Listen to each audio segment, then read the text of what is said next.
Average life of the medieval knight. Most people in the Middle Ages only survived into their 30s, but the knights typically lived past 60. Knights were medieval gentlemen soldiers, usually high-born, raised by a sovereign to privileged military status after training as a page and squire. Originally, knights were attendants or specialized foot soldiers, but the status of knights was elevated around 800 AD. Before we get into the video, do like this video, subscribe to the channel, and hit the bell icon. Kings or lords would raise a soldier to a knight by lightly striking the knight's shoulder with the flat of his sword. The knight was given a sword, a pay raise, and frequently a plot of land. Most knights were required to be at least 21 years old. Knights were considered elite soldiers in battles, wars, and crusades, but when not in such situations, they usually acted as law enforcement officers of the local lord's court or that of the queen. Knights began fighting while riding large and powerful horses called war horses. This radically changed how conflicts were waged at that time. Since these horses were expensive, only wealthier men could afford to become knights. Knights required attendants to handle the knight's several horses, maintain and hand him his heavy weapons and shield, assist him in mounting and dismounting the horse, and guard his prisoners.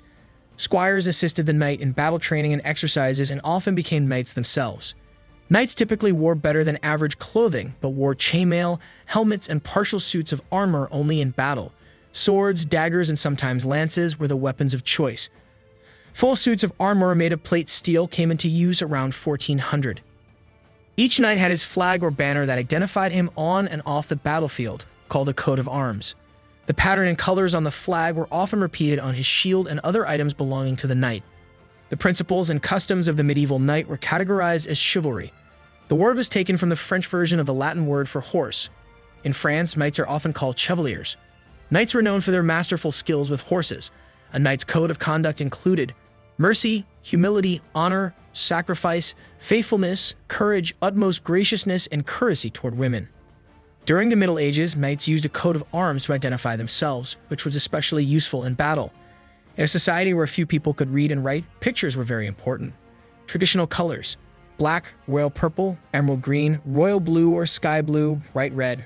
Metals: gold, yellow, and silver. White. The basic rule is metal on color or color on metal, but not metal on metal or color on color. This means that the field, the background on the shield, can be either a metal or a color. Animals were frequently used as the main charge. They were not drawn to look three-dimensional, but were shown as if they were flat. The pictures were to represent the animal as a symbol: lion, bear, boar, eagle, horse, dragon, and griffin. Knights were the most feared and best protected warriors on the medieval battlefield. While off it, they were amongst the most fashionably dressed and best-mannered members of society. Reaching this elevated position, however, became more and more challenging as the Middle Ages wore on because the elite wished to maintain their exclusive status. Requirements to become a knight included an aristocratic birth, training from childhood, money for weapons, horses and squires, and a knowledge of the rules of chivalry. Good looks, fine clothes, a striking coat of arms, and an ability to recite poetry and songs were optional but highly desirable extras if one wanted to rise to the very top of this elite level of medieval society. The first medieval knights were professional cavalry warriors, some of whom were vassals holding lands as fiefs from the lords in whose armies they served, while others were not infuffed with the land. See also knight service. The process of entering knighthood often became formalized. A youth destined for the profession of arms might from the age of 7 or so serve his father as a page before joining the household of his father's suzerain, perhaps at the age of 12, for more advanced instruction not only in military subjects but also in the ways of the world. During this period of his apprenticeship, he would be known as a damoiseau, literally lordling, or varlet or valet, German Knapp, until he followed his patron on a campaign as his shield bearer, a crier or esquire, or as the bearer of his weapons, armier. When he was adjudged proficient and the money was forthcoming for the purchase of his knightly equipment, he would be dubbed a knight. The ceremonial of dubbing varied considerably. It might be highly elaborate on a great feast day or a royal occasion, or it could be simply performed on the battlefield, and the dubbing knight might use any appropriate formula that he liked. A common element, however, was the use of the flat of a sword blade for a touch on the shoulder, that is, the accolade of knighthood as it survives in modern times. During the 13th century, the average life expectancy for men, even wealthy landowners, was about 31 years, rising to about 48 years for those who made it to their 20s. The Knights Templar, however, often lived long past 60. And typically, they did not die from illness, but at the hands of their enemies like Jacques de Molay, the Order's final Grand Master, who was burned alive at the age of 70 in 1314, or Geoffrey de Charny, who was executed in the same year and thought to have been around 63. The exceptional longevity of Templar knights was generally attributed to a special divine gift, the Catholic scholar Francesco Franceschi in a recent journal article, according to Atlas Obscura. But there is a more modern answer. The Knights Templar followed a compulsory diet that may have contributed to their long lives.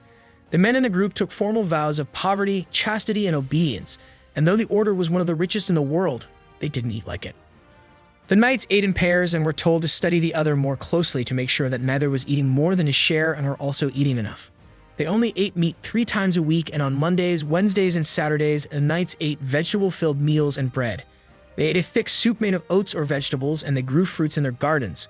On Fridays, they ate no eggs, milk, or animal products. They were allowed to drink wine, but not much, and it was diluted. Around the age of 18 to 19, assuming all had gone well, a young nobleman would be knighted. For most, the primary goal after their ascension would be to try and find a place among the households of the great and good. It was common practice among noble houses to offer allies' sons a place in your retinue. This was no act of pure altruism. During this period of their lives, most knights would continue to build friendships amongst their confreres, close brothers, that would in turn develop into dynastic alliances and power blocks as they took up later titles, so inviting a young knight into your retinue was an excellent means of cementing later political alliances. The next 10 years or so can be considered the bachelor phase of a knight's life, although later periods would stratify this more formally. They had little social or familial responsibility, were given a healthy disposable income as a familia knight, and were usually grouped into close-knit fraternities of similarly trained, exuberant young men. The environment is reminiscent of one long rugby tour or gap year. Young knights were notorious for being hot-headed and impetuous in peacetime, forever yearning for battle or the tournament field, where they could win fame and fortune. The odds of death were low, but the odds of glory and repute were high if they fought bravely. Even better, their patron was socially obliged to pay for their ransom if they were captured. This combination of fitness and rabid enthusiasm for combat made these young knights the ideal frontline troops of the aristocracy, making up the core of the Norman army in wartime. The end goal of this period differed for knights of different familial status. Eldest sons in particular would have known that the time among their confreres was temporary. If their father were to die unexpectedly, they could be immediately whisked back home to inherit the family estate and take up their father's role, both in the household and wider society. Second sons, who frequently would have had no such inheritance to fall back on, would instead be trying to earn a knight's fee estate and a permanent place among their patron's tenants. Both of these motivations would doubtless spur the young knight onto still greater efforts on the field as they strove to make the most of their bachelor years. Okay guys, that's pretty much it for this video. If you liked the video, please like, share, and subscribe. We'll see you at the next one.